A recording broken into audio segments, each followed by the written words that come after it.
Good evening and welcome to another installment of the New York Minute Sports Show. With all the eyes on the World Baseball Classic right now, I got your Yankees report. Who's staying, who's going, and what's going on with Trent Grisham. It's New York Minute Sports. It's New York Sports for New York Nuts. Don't forget to like. Don't forget to subscribe. Let's go! It's New York Minute Sports. Well, there you have it, folks. Welcome to another installment of the New York Minute Sports Show. Don't forget to like. Don't forget to subscribe. With all the eyes on the World Baseball Classic and Team USA advancing to play the Dominican Republic, I thought I'd give you a little Yankees report and spring training because there's some news coming out of Tampa. And the first news story I got for you tonight, none other than the $22 million qualifying offer man, Trent Grisham. Yep. Reggie Jackson and Albert Einstein's love child, and trust me, he's not a baseball genius, and when he fell back to earth in the playoffs last year for the New York Yankees, everyone said, oh, it's a mini slump. No, I said that is the player that Trent Grisham has always been. What you saw last year was a fluke. I'm telling you, I tell my mailman if he listens to me, the Trent Grisham $22 million qualifying offer is probably one of the worst moves Brian Cashman will ever do. Now, do you see what he's hitting down in spring training? And don't give me, he's a veteran. He's been here before. He's just getting ready for the season. No. Trent Grisham in 5 years has had one good year. He's not on the level where he doesn't have to prove anything and a spot's open for him. No. Listen to these stats from Trent Grisham so far this spring training. 25 at-bats, 3 runs, 4 hits, no home runs, 3 RBIs, 1 stolen base. By the way, those 3 runs scored were run in by Jason Dominguez. His average is 160, Trent Grisham, on-base percentage of 250 with an OPS of 450. Now, don't give me he's getting ready for the season. He's just getting warmed up. I'm telling you, this who Trent Grisham is, and we expect this guy to be our leadoff hitter. And don't give me that short porch and right bullshit, because everyone falls in love with that short porch. He's not going to replicate last year. Jason Dominguez is tearing spring training up, folks. Listen to these numbers. In 33 at-bats, you got 8 runs, 11 hits, 3 home runs, 9 RBIs, 2 stolen bases, a partridge in a pear tree. He sold 3 hot dogs in between innings, an average of 333, an OBP of 343, and an OPS of 1,010. 1,010. Athletic, fast. You notice his defense in the outfield? He gunned a guy out at home the other night. That arm is looking good after Tommy John, and his defense has gotten exponentially better in the outfield. Due to playing in the winter leagues and rubbing some elbows with some good outfielders, Jason Dominguez, the pressure's off a little bit, is doing very well defensively. Not to mention Jason Dominguez, from the last time we talked about the Yankees, has 2 home runs right-handed. Jason Dominguez is playing so well right now that the New York Yankees and Aaron Buffoon might not have a choice but to play Jason Dominguez. But then I come back down to earth and I think about what team I like and what team I love, and that's the New York Yankees. And now that the New York Yankees and Brian Trashman gave Trent Grisham $22 million this season, you know Trent Grisham is going to be another logjam in the progression of Jason Dominguez.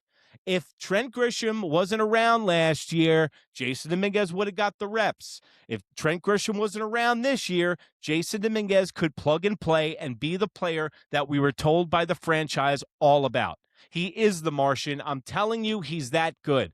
I don't really fawn over guys. Jason Dominguez is the goods, and Trent Grisham is a 29-year-old lackadaisical center fielder, and Jason Dominguez had better defensive metrics than Trent Grisham last year. Trent Grisham was the 11th best outfielder in the outfield last year. Look it up.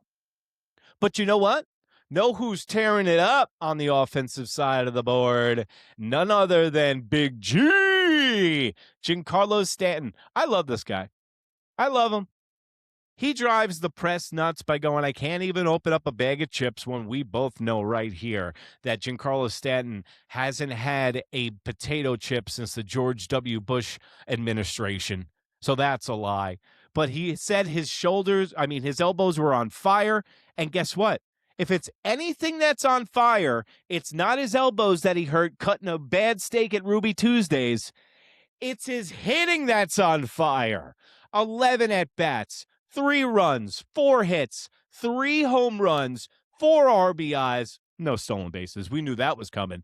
364 average, on base of 364, and a 1,500 OPS. Giancarlo Stanton, put him in bubble wrap. Get him to October. I don't need to see any more. You ever seen that meme where the guy goes, I love the way it tastes. Give me 11 more. That's exactly the way I feel about Giancarlo Stanton spring training right now. We all know that he can hit. I'd love to put him on ice like Walt Disney in a deep freeze until October comes around. But you know what? You can't always get what you want. But what you can get from Giancarlo Stanton, even if he plays in 100 games, 30 bombs. 30 bombs, 80 RBIs, hit 247, and be clutch in the playoffs, because guess what? Giancarlo Stanton is going to be an integral part to this team, because the Yankees are going to need to rely on their right-handed bats because it's left-handed dominant.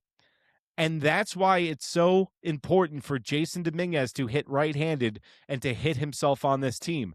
But let's talk about the 2 stallions and the 2 aces on the New York Yankees, none other than Max Fried and Killer Cam Schlittler. Max Fried, 1 start, 2.25 ERA.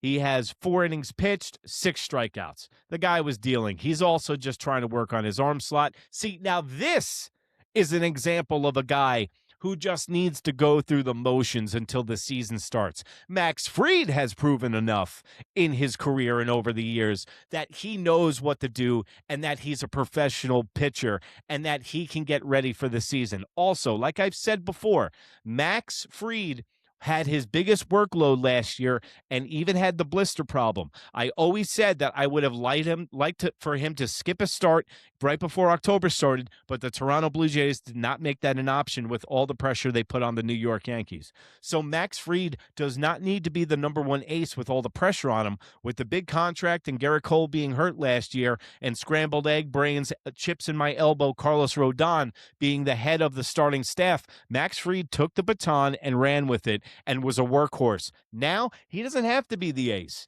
He can be the 2, the 3 guy. It's interchangeable. I think we got 2 aces on this team, and the other ace that we're talking about is none other than Killer Cam Schlittler. 2-0, a microscopic 1.50 ERA, 6 innings pitched, 10 strikeouts, 0.83 whips. You know, I heard a lot in the offseason about the New York Yankees need to go out and do everything they can to get Paul Skeens, right? And I agree. Paul Skeens is an excellent pitcher. We'll see him tomorrow night against the Dominican Republic. But guess what? Dude, we might have that caliber of pitcher from our farm system under contractual obligation for the next 5 years, and his name's Cam Schlittler, and he's just figuring it out. The guy's 6'4". He still hasn't stopped growing. That's how young this dude is. He hasn't even filled out yet. He's getting control of his 3rd and 4th pitches, and this guy, after what he showed me in the Bronx in the playoffs last year, one of the greatest pitching performances I have ever seen, and I have been to 385 Yankee games. I've seen a lot of baseball in my life, and that was the best pitching performance in a playoff I've seen in person by Cam Schlittler. But now going from another young ace to another future young ace is none other than Lagrange. Now, Lagrange is supposed to be a starting pitcher, right? But he has come in and impressed so much in spring training with his 102-mile-an-hour fastball that I think that he might be able to make this squad in the bullpen this year. That's how electric this guy's stuff. Think Dylan Betances. think Jabba Chamberlain. Now, that's a guy who he reminds me of. Jonathan Loizaga, another guy he reminds me of. Now, the reason I bring up Jabba Chamberlain is because this is a slippery slope. If the New York Yankees do not handle this guy correctly, because he is a starter of the future that throws 102, you can utilize him right now in the bullpen this year and tweak his stuff a little bit because the New York Yankees are going for a World Series. But what happened with Jabba Chamberlain is he broke in with the New York Yankees. And if you remember, if you're old enough to remember the Jabba rules. Now, they had certain rules about pitch limits and pitch innings, and he would start, and then he'd come out of the bullpen. They completely ruined this guy's career as far as I'm concerned. I know that he was never the same after the bug game in Cleveland, and Joe Torre should have completely suspended the game, but that's another story for another time. But what I'm scared about is the mismanagement of this kid because he has such good stuff. Look at his numbers.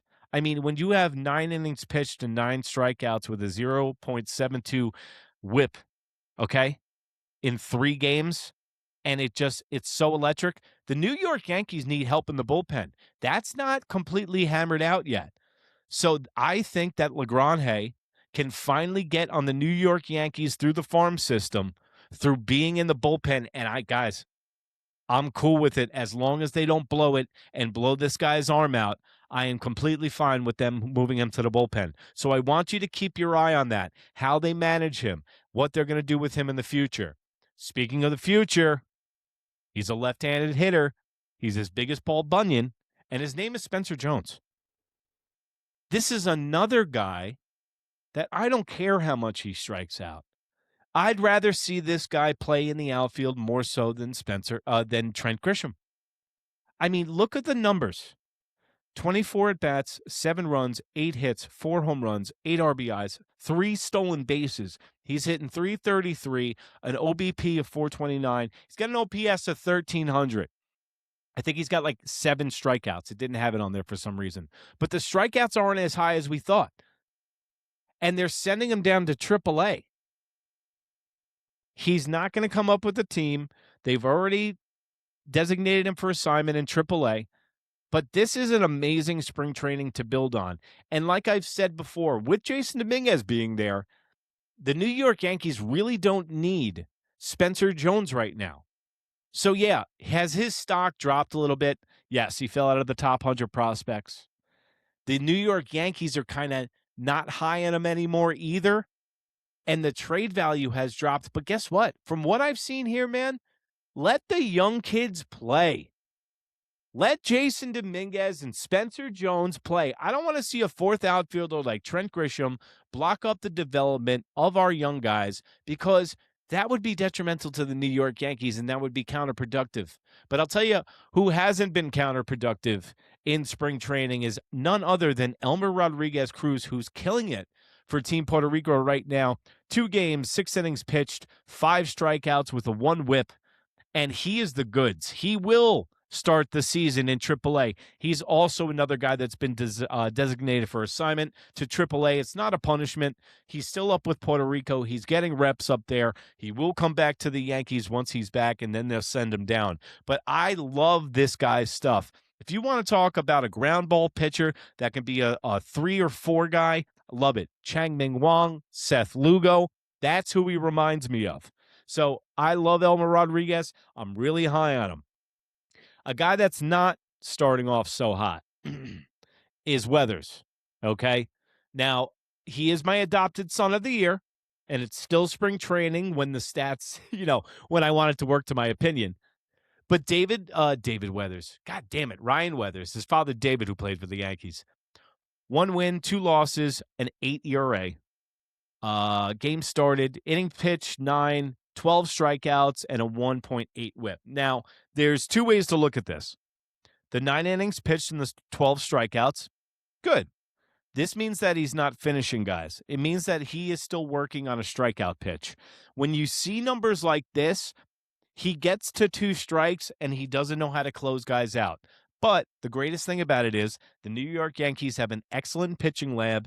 They'll get him in there. It's still early. It's spring training. If anything, if it's what the Yankees have, it's arms in bunches for the New York Yankees and starting arms at that. I would like the New York Yankees to possibly go out of free agency when some of the dust settles from AAA guys that don't make the team. I bet you Brian Cashman will be working the phones, but I would like to see some veterans in free agency after spring training happens that we can bring in here that could be useful arms in the bullpen. But also, as far as guys that were sent down while we were watching the World Baseball Classic, I already said Spencer Jones, Elmer Rodriguez Cruz, Lombard Jr., another guy that had a very good spring training. He's only 19, 20 years of age. He has a world of talent, Gold Glove level defense right now, can play short and third. His stick needs to come around. Don't get too excited with him. He still needs to work on his bat. He wasn't really even hitting well in AA last year. But is this a spring training that he can build on? Absolutely. It is impressive what he did this spring training so far. Other guys that they sent down, Ben Hess, the Alabama prospect, 22-year-old flamethrower. He wasn't going to make the team, didn't do so well in spring training. Then you got Brendan Beck, Chase Hampton to round out the list. Also, Tim Hill, King of the Hill from AutoZone. Employee of the month, every month. He's pitching for Team USA tomorrow. And so is Paul Skeens against the Dominican Republic on Sunday. And I will be in Miami. I'm going to be live streaming the World Baseball Classic, USA against Dominican Republic. And I am going to the finals come hell or high water. The United States make it, whoever makes it. I'm going to be live streaming the game. I'm going to be talking to you guys in the comments, just like I've been doing for all the USA games so far. And also keep your eye out for the New York Minute merch line coming out very soon, guys. The link will be right below every single video. I'm going to be wearing the merch and showing you we got some outstanding stuff. And remember, if you can't be good, be bad, baby. Good night, Canada. Bye.